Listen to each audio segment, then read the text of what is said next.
It's a symphony of sound unlike anything you've ever experienced.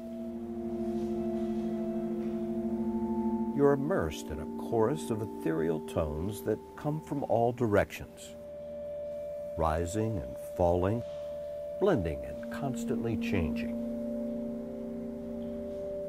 It's the resonant sound of glass, reminiscent of a finger rounding the rim of a crystal goblet.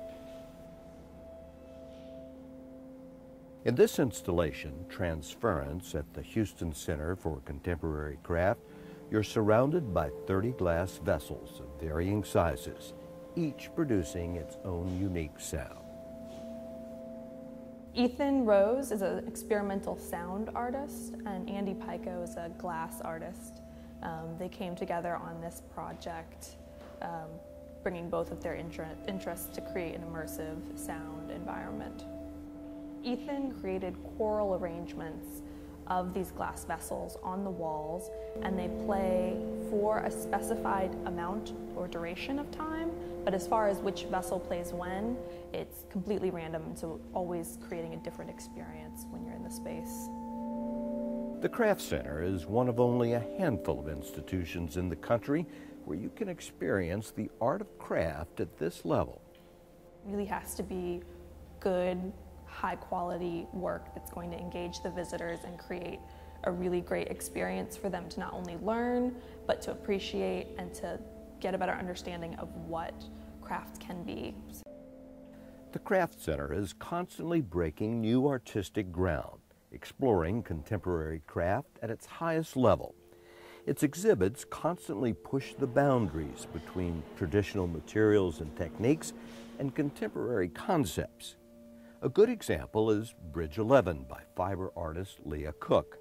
Using a digital version of the historic Jacquard loom, she's recreated photographic portraits using threads as pixels.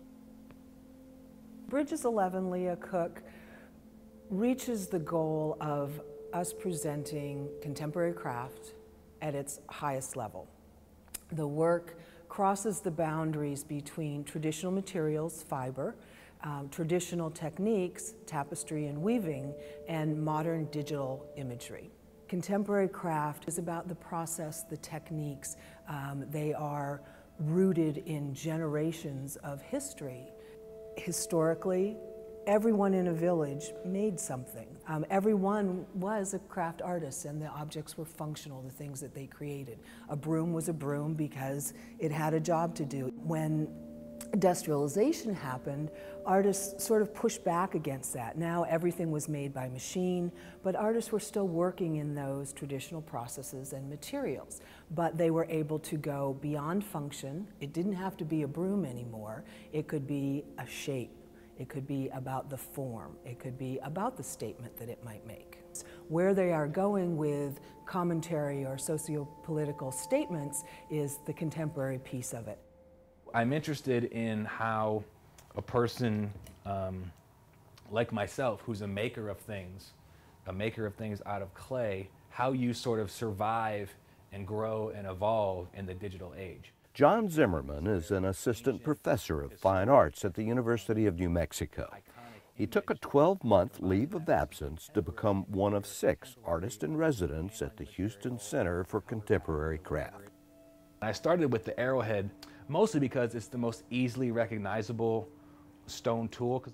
So I'm taking this very ancient, historic, iconic image and then combining that with some contemporary imagery or contemporary handling of material or color patterns or whatever it is, and trying to create some connection between those two things, those two really different things. One of the things that makes the Center for Contemporary Craft here truly unique is our Artist in Residence program. It's living and working, breathing artists right here on site. So when the visitor comes in, they can talk with an artist who is working there right in front of them. But particularly for the Artist in Residence, it's an opportunity to get 20,000 people walk through your studio every year. That doesn't happen very often. Plus there are the teaching opportunities that, they really build careers on that. They also build a resume as far as who collects them. In the art world, the Craft Center's Artist Residency program is highly sought after. And for those who are selected, it's a major career opportunity. Jewelry maker Leslie Shershow managed the metal shop at the Museum of Fine Arts in Boston before being selected as one of the Craft Center's artists. The residency is giving her the opportunity to totally focus on developing her craft. Before, I only had a couple days a week to actually work on my jewelry, and I felt really rushed. You know, jewelry is really time consuming, so it was really hard to even get anything done, because the moment that I started working, I felt like I had to pack up and go.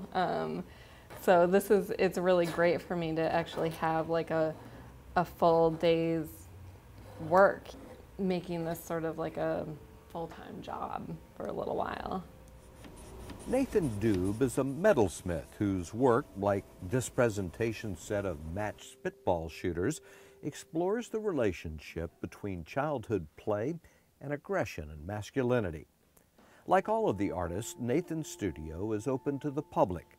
He sees the interaction with visitors as one of the most beneficial aspects of the residency. We get those unique conversations with people who haven't seen what we're doing before, so you get that unique perspective every time somebody walks in the door at how effectively you're communicating with your work, or things that you may not have thought of in your work that are there for someone else. I have to be able to teach people about this as a craft and an art form. Dr. Paula Heyman put her psychology practice on hold to accept a residency at the Craft Center and focus on wood turning.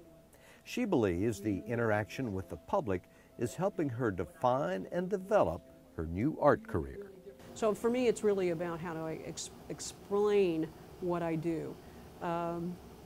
That's been a great help in terms of solidifying how I think about my art, how I think about what I do, how I think about how I want to proceed in terms of expressing what I do. When the visitor comes in, they see world-class exhibitions like this. They can go into our retail gallery, and there you can actually touch work, feel the textures, feel the artist's hand that went into making those things. Going into the artist-in-residence studios certainly brings that full circle, because there someone will explain to you how these things came to be. If you happen to come and there is a workshop or the Hands-on Houston activities or demonstrations, you can get your hands in it. So it's a really holistic experience for the visitor to see creative expression in action.